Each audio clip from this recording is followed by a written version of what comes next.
नमस्कार, स्वागत है आपका हमारे खास कार्यक्रम हरियाणा विकास डायरी में। मैं हूं आपके साथ लक्ष्मी।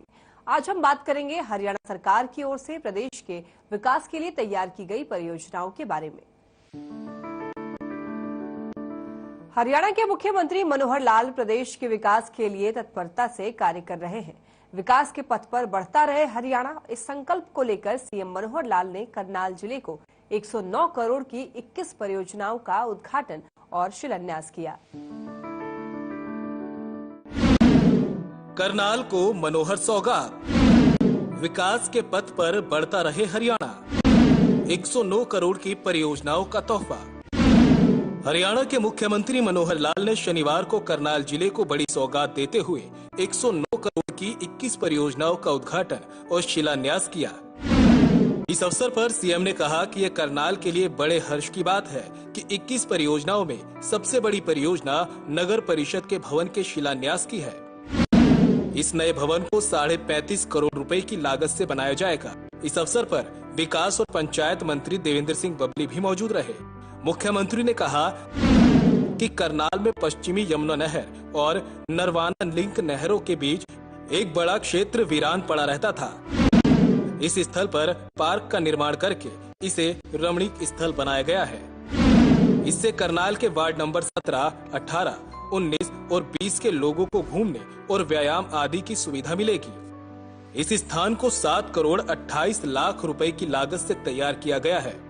इसी तरह करनाल जिले के अलग अलग विधानसभा क्षेत्रों से जुड़ी परियोजनाओं के शिलान्यास और उद्घाटन किए गए हैं। इसमें नीलोखेड़ी विधानसभा की सबसे अधिक 12 परियोजनाओं, असंध की 2, करनाल की 3, घरोंडा की 2 और इंद्री की 2 परियोजनाएं शामिल है।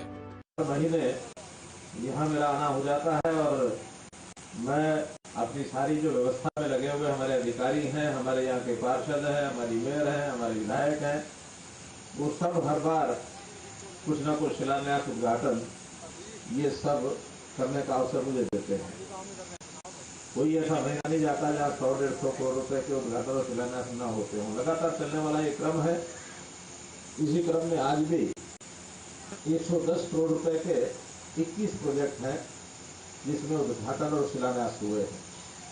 इसमें अगर ये कहा जाए कि सबसे बड़ी राशि का प्रोजेक्ट है तो हमारे जिला परिषद का जो कार्यालय है, जो पंचायत विभाग के अंतर्गत आता है, हमारे देवेंद्र बबली जी भी यहाँ उसी उद्घाटन शिलान्यास के अवसर के लिए आए हैं। ये प्रोजेक्ट लगभग 36 करोड़ 35.5 करोड़ रुपए का ये अकेला एक प्रोजेक्ट है। दूसरा महत्वपूर्ण अगर एक उल्लेख करने का विषय है तो ये जो WJC और ये नरवाना लिंक जो नहर है, इस दोनों के बीच में ये जो एक रमणीक स्थान है जिसका वेणुबाला जी ने जिक्र किया कि यह उजाड़ बयाबान जंगल सा था, बड़ी बड़ी घास थी, बड़े बड़े ऐसे जैसे झाड़ टाइप होते हैं तो उसके कारण से बयाबान जंगल सा था। तो जो विचार आया कि दोनों नहरों के बीच में ऐसे ऐसे स्थान तो रमणीक स्थान होते हैं, ढूंढने से मिलते नहीं है, तो क्यों नहीं यहाँ आसपास के लोगों के घूमने के लिए शाम को सवेरे और उनके एक, क्योंकि वार्ड भी आसपास जितने हैं वो सारे घने वार्ड हैं, वहां पर पार्क भी नहीं है घूमने के। वार्ड नंबर 17, 18, 19, 20 4 वार्ड हैं जो इस एरिया के आसपास लगते हैं। राजेश शेट्टी का वार्ड यही है, हमारे हरीश बिट्टू जी का भी यही है और मोनू का भी यहाँ है और क्या भाई हाँ शर्मा। तो ऐसे चारों वार्डों के लोगों के लिए एक रमणीक स्थान ये बना है, तो इसका स्थान का उपयोग जरूर हमको करना चाहिए। आज 7.5 करोड़ रुपए की लागत के इस स्थान को विकसित करने के लिए विभिन्न प्रकार की योजनाएं बनाई गई है। सबसे ज्यादा ऐसे 21 प्रोजेक्ट में 12 प्रोजेक्ट हमारे नीलोखेड़ी के विधायक है, इनके क्षेत्र के हैं। करनाल में तो मैं इनको मजाक कर रहा था, आज 12 नीलोखेड़ी के हैं, करनाल के केवल 3 हैं। 2 अलग और भी हैं, 2 असंध के हैं, 2 इंद्री के हैं, 2 गंगा के हैं। वैसे ही सब 21 प्रोजेक्ट हैं। तो इस अवसर पर सभी प्रोजेक्ट के लिए मैं आपको बहुत बहुत बधाई, शुभकामना देता हूँ। महत्वपूर्ण बात जो मनन छाबड़ा जी ने बताई है वो जरूर उल्लेख करने लायक है। प्रसन्नता का आज विषय है कि एक चिर परिचित प्रोजेक्ट, चिर प्रतीक्षित प्रोजेक्ट, कई दिनों से जिसकी प्रतीक्षा थी, क्योंकि जैसा बताया गया कि 6 साल पहले मैंने यहाँ घोषणा की थी और फिर 29 मार्च 2018 को इस ITDR का शिलान्यास भी मेरे द्वारा ही हुआ था। काम जल्दी होना चाहिए था, लेकिन मैं समझता हूं कि विलंब कोविड भी उसमें एक कारण बना रहा होगा, क्योंकि कोविड के कारण से प्राय सभी प्रोजेक्ट्स बनने में देरी हुई, वरना ये आज से 2 साल पहले भी ये तैयार होके यानी हमको मिल सकता था। लेकिन फिर भी आज ये तैयार हुआ है, इसका उद्घाटन हुआ है। इस अवसर पर आपको सबको बहुत बहुत बधाई, बहुत बहुत शुभकामनाएं। मित्रों, जैसा बताया कि ये एरिया हमारे विर्क साहब ने शायद गलती से 1.25 एकड़ कह दिया, 9.25 एकड़ है। ये 9.25 एकड़ जमीन पर ये पूरा क्षेत्र ये विकसित हुआ है, जो हमारा ड्राइविंग ट्रेनिंग का ये प्रोग्राम है, और 34 करोड़ रुपया इसके ऊपर खर्च आया है। और ये 34 करोड़ रुपया मैं धन्यवाद करता हूं होंडा कंपनी का, जिन्होंने अपने CSR फंड में से इस पैसे को लगा करके और एक आदर्श सुंदर व्यवस्था ये की है। वैसे तो इसी प्रकार के ITDR 3 और स्थानों पर भी पहले बने हैं, चाहे वो रोहतक का सेंटर हो, कैथल का हो, बहादुरगढ़ का हो। चौथी जगह पर आज ये सेंटर बना है, और जैसा विर्क साहब ने बताया कि ऐसे 8 सेंटर जिनकी जगह चिन्हित कर ली गई है, और आने वाले 2 वर्षों के अंदर मैं समझता हूं उसमें अधिकांश तैयार हो जाएंगे। और जब ये 12 सेंटर चालू हो जाएंगे, एक अच्छे ड्राइवर की ट्रेनिंग, क्योंकि उसकी बहुत बड़ी महती आवश्यकता है, और उस आवश्यकता का एक कारण हम मान के चलते हैं कि आज सारे देश भर में जब ये आंकड़े सामने आते हैं तो देश भर में 5 लाख एक्सीडेंट हर वर्ष होते हैं, और उसमें से लगभग 15,000 से ऊपर एक्सीडेंट केवल हरियाणा में हो रहे हैं, और उसमें भी 1.5 लाख लोगों की देश भर में मृत्यु होती है। 4,500 का आंकड़ा हरियाणा से संबंधित है। अब ये अपने आप में बहुत बड़ी एक ट्रेजेडी है, कारण उसके कोई भी हो, लेकिन हमको इस एक्सीडेंट से कैसे बचना है। लक्ष्य रखा गया कि 2050 तक आने वाले 25 साल, 27-28 साल के बाद 0 एक्सीडेंट ये हमारा एक दृश्य बनना चाहिए। अब उसमें चाहे कठिनाई सड़कों के कारण से है, क्योंकि सड़कों में भी अंधे मोड़ हैं, कहीं ना कहीं सड़क टूटी होती है, कहीं खड्डा भी होता है, ड्राइवर के कंट्रोल से बाहर गाड़ी हो जाती है। चाहे गाड़ियों के रखरखाव, मेंटेनेंस, फिटनेस, गाड़ियों की इसमें कमी होती है। कहीं उसका ब्रेक फेल हो गया, तो कहीं स्टीयरिंग फेल हो गया, तो कहीं पहिया निकल गया, तो कहीं एक्सल टूट गया। ये गाड़ियों की कमियां भी उसमें कंट्रीब्यूट करती हैं। और कहीं कहीं ड्राइवर्स की लापरवाही ये भी होती है। लापरवाही एक विषय है, लेकिन अज्ञानता, कई बार ठीक से गाड़ी चलाने का अभ्यास ये नहीं होता है, तो ये सब मिले जुले कारण होते हैं रोड एक्सीडेंट्स के। हम प्रयत्न करेंगे कि हर एक कारण के ऊपर काबू किया जाए। सड़कों के बारे में हमारा जो सड़क निर्माण के विभाग हैं, जितने भी वो सब विचार करते हैं। ड्राइवर्स की ट्रेनिंग, जैसा ये सेंटर बना है, ऐसे ऐसे मैंने बताया कि हमारे 3 और सेंटर हैं, 8 और बनेंगे, 12 सेंटर हो जाएंगे। और गाड़ियों की फिटनेस, इसके लिए भी जो विर्क साहब ने बताया कि रोहतक में एक ऑटोमेटिक सेंटर गाड़ियों की फिटनेस का ये हमारा बनकर कई सालों से चल रहा है। 5 और स्थानों पर गाड़ियों की फिटनेस हो जाएगी। अभी तक फिटनेस के सर्टिफिकेट जो मिलते हैं, वो साइड में बैठा हुआ एक नौजवान होता है, उसको क्या MR क्या बोलते हैं, MVL, मोटर व्हीकल का वो जो एक व्यक्ति बैठा रखा, वो किसी से भी कागज लेता है, साथ में कागज के साथ और भी जो लेना आता वो ले देता है, और साइन करके दे देता है फिटनेस, जबकि फिटनेस होती नहीं है। इसके लिए भी हमको एक साइंटिफिक तरीके से ऑटोमेटिक सिस्टम ऐसे बनाने पड़ेंगे कि गाड़ी में कहीं भी कोई कमी आ गई, चलती गाड़ी कमी स्वाभाविक है, उसको घिसना भी है, उसकी लाइफ भी होती है, वो भी कुल मिलाकर कभी खत्म होती है तो उसका पुर्जा टूटता भी है, खराब भी होता है। तो इन सब चीजों पर हमको पार पाना है, तो एक साथ सब चीजों पर हमको ये काम करना पड़ेगा और अंतर्राष्ट्रीय मानकों के स्तर पर करना पड़ेगा। मुख्यमंत्री ने कहा कि हरियाणा भगवान श्री कृष्ण की धरती मानी जाती है, जहां उन्होंने दिव्य ग्रंथ गीता का उपदेश दिया। 48 कोस के तीर्थों का चरणबद्ध तरीके से जीर्णोद्धार किया जा रहा है। इन स्थानों में महाभारत काल से जुड़ी बहुत सी यादें और कहानियां आज भी सुनाई जाती हैं। इनसे जुड़ी अलग अलग समस्याओं जैसे रास्ता, सरोवर का जीर्णोद्धार, शौचालय आदि की समस्याओं को दूर किया जा रहा है। इस भूमि को मोक्ष भूमि भी कहा जाता है। पिहोवा में पिंडदान के लिए दूर दूर से लोग आते हैं। मुख्यमंत्री ने कहा कि हरियाणा सरकार ने गीता जयंती महोत्सव का 2016 से विस्तार किया और अंतर्राष्ट्रीय गीता जयंती महोत्सव बनाना शुरू किया। आज देश ही नहीं बल्कि विदेशों से गीता जयंती महोत्सव को मनाने के न्योते आ रहे हैं। आगामी सितंबर महीने में कनाडा में अंतर्राष्ट्रीय गीता जयंती महोत्सव मनाया जाएगा। इसी तरह ऑस्ट्रेलिया से भी गीता जयंती महोत्सव मनाने के लिए डिमांड आई है। की धरती मानी जाती है, गीता की धरती मानी जाती है। कुरुक्षेत्र का एक अपना ऐतिहासिक महत्व है। सांस्कृतिक राजधानी हमारी कुरुक्षेत्र है, पुराना इतिहास है।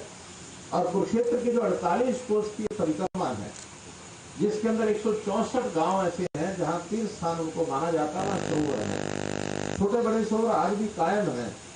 और वहाँ अवशेष उन लोक कथाओं के माध्यम से जो किंवदंतियां बनी हुई है, महाभारत की बहुत सी घटनाएं वहां जब जाते थे लोग हमको सुनाते हैं।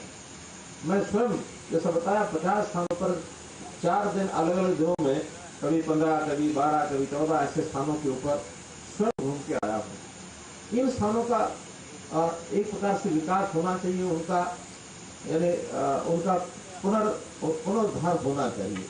हर स्थान पर जहाँ जो आवश्यकता है, वहाँ कहीं स्पोर्ट वाल की जरूरत है, कहीं नाली की जरूरत है, कहीं शेड की जरूरत है, कहीं बैठने के लिए लोगों के लिए कोई कथा वथा करते तो उसके लिए कोई हॉल की जरूरत है, कहीं शौचालयों की जरूरत है, कहीं पानी की आवश्यकता है, कहीं उस स्थान को रास्ता नहीं जाता तो रास्ते की जरूरत है। ऐसी सब आवश्यकताएं पूरी की जा रही है। 4 जिलों में ये सब स्थान है, केवल कुरुक्षेत्र में नहीं है। कुरुक्षेत्र है, करनाल है, पानीपत और झील है। इन चारों जिलों में ये 164 स्थान फैले हुए हैं। तो इसलिए एक बहुत बड़ा काम इस इलाके के लोगों के लिए है। एक मोक्ष भूमि के नाते से इलाका माना जाता है। हमको मालूम है कि इस 48 कोस परिक्रमा में यानी इतनी पवित्रता है कि यहाँ अगर किसी का स्वर्गवास होता है तो उसके बाद दाह संस्कार के बाद जो फूल है वो चुप करके हरिद्वार ले जाने की प्रथा है। लेकिन ये जो 48 कोसी परिक्रमा का एरिया है, यहाँ के लोग कभी भी और अपने जो है फूल को चुप करके हरिद्वार नहीं ले जाते, बल्कि यहीं पर जो भी नदी है, जो भी तीर्थस्थल है, जो स्थान सरोवर है, उसी में बहा देते हैं। इसके बाहर के लोग जाते हैं। पेहवा अपने आप में केंद्र है उस स्थान का, कुरुक्षेत्र के बाद दूसरा पेहवा है। सारे देश के लोग पेहवा पहुंचते हैं पिंडदान करने के लिए। तो इस प्रकार से इस भूमि का अपना एक महत्व है, इस क्षेत्र का महत्व है।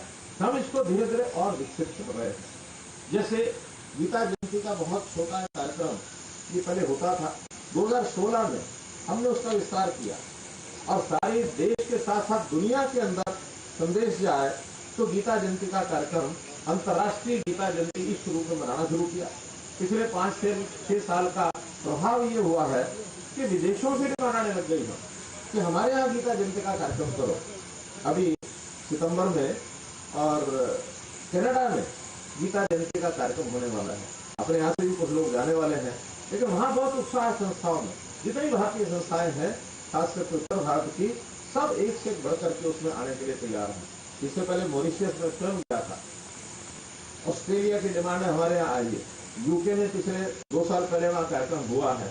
वैसे विदेशों से भी कार्यक्रम, यानी हरियाणा का एक योगदान सांस्कृतिक विचारधारा सारे देश में, सारी दुनिया में यहाँ से जाए। गीता का संदेश भगवान कृष्ण ने जो दिया था वो आज भी वो किसी धर्म विशेष से जुड़ा हुआ नहीं है, मानवता से जुड़ा हुआ संदेश है। जीवन जीने की पद्धति क्या है।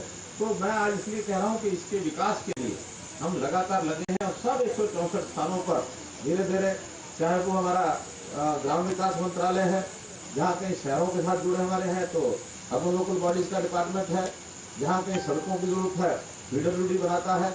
हर विभाग जिसका जो काम है, इन सब स्थानों के ऊपर और विकास के लिए हम तैयार हैं और इस काम को, इस इलाके को और ज्यादा विकसित करेंगे। तो आज इस अवसर को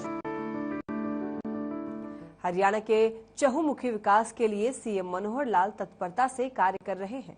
विकास के पथ पर बढ़ता रहे हरियाणा, इस कड़ी को अहम मानते हुए सीएम मनोहर लाल हरियाणा के समग्र विकास के लिए प्रदेश के कई जिलों में पहुंच रहे हैं। सीएम मनोहर लाल ने विकास की कड़ी में करनाल को परियोजनाओं की सौगात दी है, जिसमें सीएम ने करनाल के लिए सबसे बड़े हर्ष की बात यह है कि 21 परियोजनाओं में सबसे बड़ी परियोजना नगर परिषद के भवन के शिलान्यास की है।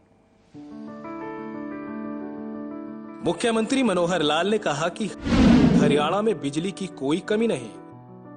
हमारा गांव जगमग गांव योजना के तहत आज 24 घंटे बिजली दी जा रही है।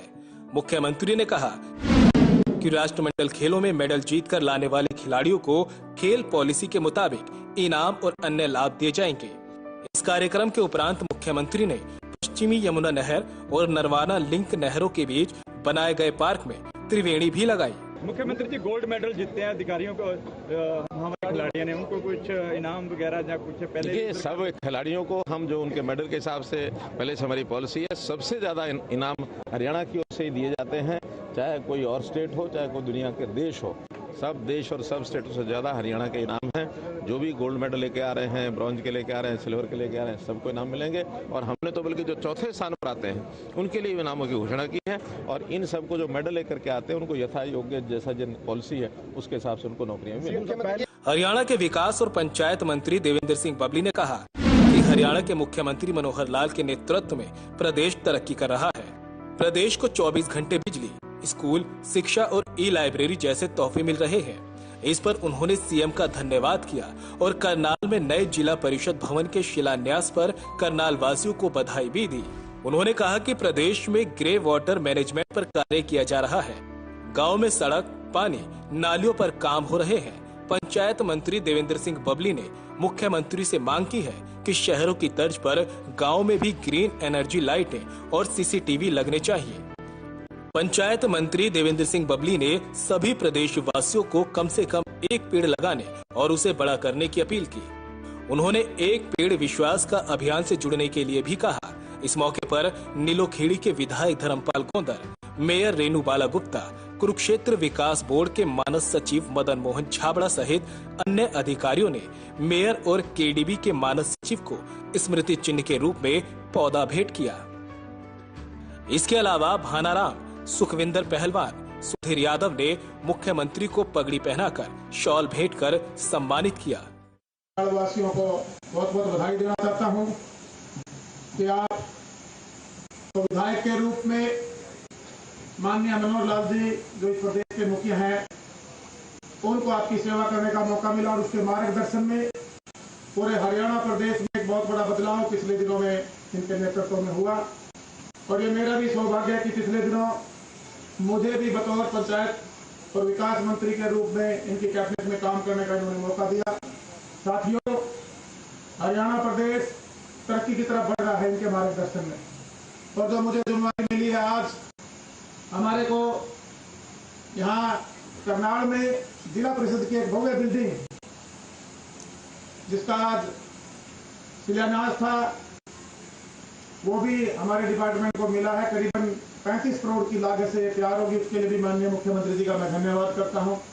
और गांव की जिम्मेवारी बतौर मंत्री मुझे मिली है। गांव के अंदर शहरों जैसी डेवलपमेंट हो, जो माननीय मुख्यमंत्री जी मनोहर लाल जी का विजन है, उसी विजन को पूरे प्रदेश में आगे बढ़ाते हुए, चाहे वो हमारे गांव देहात में रहने वाले लोगों को 24 घंटे बिजली देने की बात हो, पीने का स्वच्छ पानी देने की बात हो, शिक्षा के क्षेत्र में स्कूलों को इम्प्रूवमेंट करना, या पिछले बजट सेशन में माननीय मुख्यमंत्री जी ने एक बहुत बड़ा तोहफा हमारे हरियाणा प्रदेश के ग्रामीण अंचल में हमारे पढ़ने वाले बच्चों के लिए ई-लाइब्रेरी के रूप में देकर किया।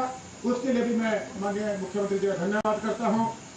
युवाओं को जिम देने की बात हो, जितनी भी पुरानी बिल्डिंग हमारे पंचायत के एसेट्स थे, उनका नवीनीकरण, सौंदर्यीकरण करके उनका सदुपयोग और यूटिलाइजेशन हो, उसमें लाइब्रेरी, जिम और हमारे महिला संस्कृति भवन बने। गांव में जो ग्रे वाटर मैनेजमेंट की व्यवस्था जो पिछले सरकारें आती रही जाती रही, पिछले 3-4 दशक में किसी ने उसकी तरफ ध्यान नहीं दिया, वो माननीय मनोहर लाल जी के नेतृत्व में इनके विजन पर उस पर 2015 में कार्य शुरू हुआ और हमने आने वाले समय का टारगेट करीबन 3500 के आसपास गांव लिए हैं, उनको दुरुस्त करने का काम करेंगे साथियों। और बहुत सी चाहे गांव के अंदर सड़कों की बात हो, गली नालियों की बात हो, और उसके साथ साथ आने वाले समय में एक बहुत बड़ा तोहफा माननीय मुख्यमंत्री जी प्रदेश के अंदर ग्रीन एनर्जी का, जैसे शहरों में स्ट्रीट लाइटें हैं, आने वाले समय में हर गांव तक वो लाइटें पहुंचे, कैमरों से लेस गांव हो जहां हमारी बहन बेटियों को सुरक्षा मिले। इस प्रकार के विजन के साथ आज प्रदेश को उनके मार्गदर्शन में आगे बढ़ने के लिए कोई नहीं रोक सकता। भाई मैं तो इतना कहना चाहूंगा कि आपकी पूरे प्रदेश में जी ऐसे ही हमारे गांव के लोगों की तरफ भी आपका आशीर्वाद बना रहे। और एक पिछले 5 तारीख से हमने एक पेड़ विश्वास का माननीय मुख्यमंत्री जी आपके मार्गदर्शन में कार्य शुरू किया है, क्योंकि सावन का महीना है, 30 त्योहारों का महीना है, क्योंकि जो हमारे नेचुरल सोर्सेज है, जो पर्यावरण है, अगर हम आम नागरिक से भी, मैं आम नागरिकों से भी अपील करना चाहूंगा, हमारी भी ड्यूटी बनती है उसको बचा के रखने के लिए।